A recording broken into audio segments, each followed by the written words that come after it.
The manipulation of consciousness by the deep government, programs, Psy-Ops, and planetary sorcery. In the sacred councils of the old mysteries, it was taught that the human soul is not a passive vessel, but a mirror of the stars, a conscious receiver of divine frequency.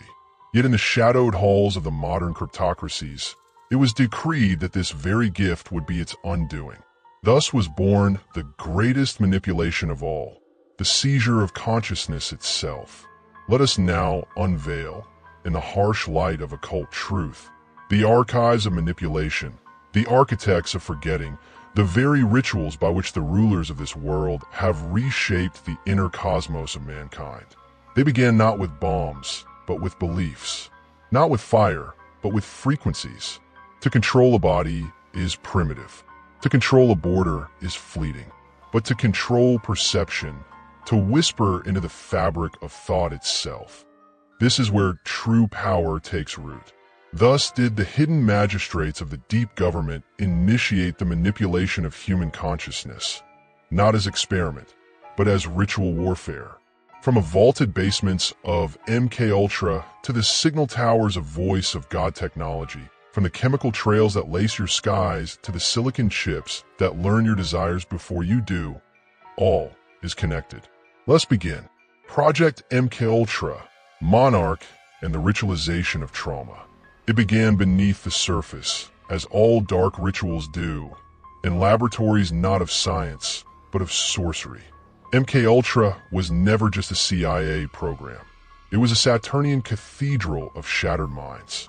Initiated officially in 1953 under the directive of Alan Dulles, CIA Director and Knight of Covert Empires, Project MKUltra was described publicly as an investigation into mind control. But behind the paper veil, it was a systematic re-engineering of the human soul. The blueprint? Trauma. The method? Ritual abuse, fragmentation, drug induction, sensory deprivation, hypnosis, electroshock, and occult triggers. The aim? To dismantle identity, erase free will, and replace it with programmable altars. They did not hide their hands. The official documents, declassified in slivers, speak of sub-projects: MK Naomi, MK Search, Artichoke, and Monarch.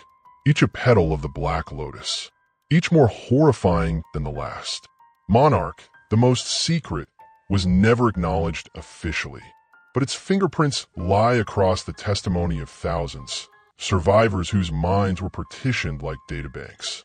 Children bred or stolen, subjected to extreme trauma, to split the psyche into compartments. Each compartment was accessed by triggers, images, smells, sounds, phrases. These are not randomly chosen. They were archetypal keys drawn from occult tradition. Alice in Wonderland, The Wizard of Oz, butterfly imagery, checkerboard floors, all symbols designed to disorient the victim and bind their perception to a false reality. The goal was not madness. It was precision possession. Within these compartments lived alters, subpersonalities who could be trained, conditioned, and deployed for tasks ranging from espionage to assassination, seduction to sabotage. These weren't simply traumatized minds. They were living sigils for dark rites. Victims of Project Monarch recall high-ranking officials, doctors, intelligence agents, and even occult circles, Masonic, Jesuit, Rosicrucian, involved in the programming. Many point to sites like Bohemian Grove, Laurel Canyon, and Montauk as ritual centers. The fragmentation of the self was mirrored in culture. Music, film, media, all saturated with the same symbolic grammar. Checkerboards, butterflies, duality, shattered mirrors, and dolls. This wasn't homage, it was activation. By the 1970s, MKUltra had morphed. Its name changed, its files burned, over 20,000 destroyed in 1973, but its ritual survived. Through proxies, through private contractors, through social engineering. And as the technology evolved, so did the techniques.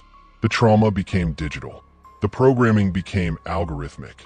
The alter generation shifted from laboratory to screen. TikTok, YouTube, Reels, swipes, dopamine fracturing. Now, entire generations are trained to self-fragment. to live in multiple realities, to dissociate on command, to abandon deep time for bite-sized loops of meaningless stimuli. This is the new MK Ultra, not a secret project but a global operating system. And a monarch? It still flies, but now it flutters through film studios, elite fashion brands, children's cartoons, and presidential inaugurations. It speaks in symbols. It lives in your dreams. And it waits for the right phrase, the right tone, the right trigger to open the gate.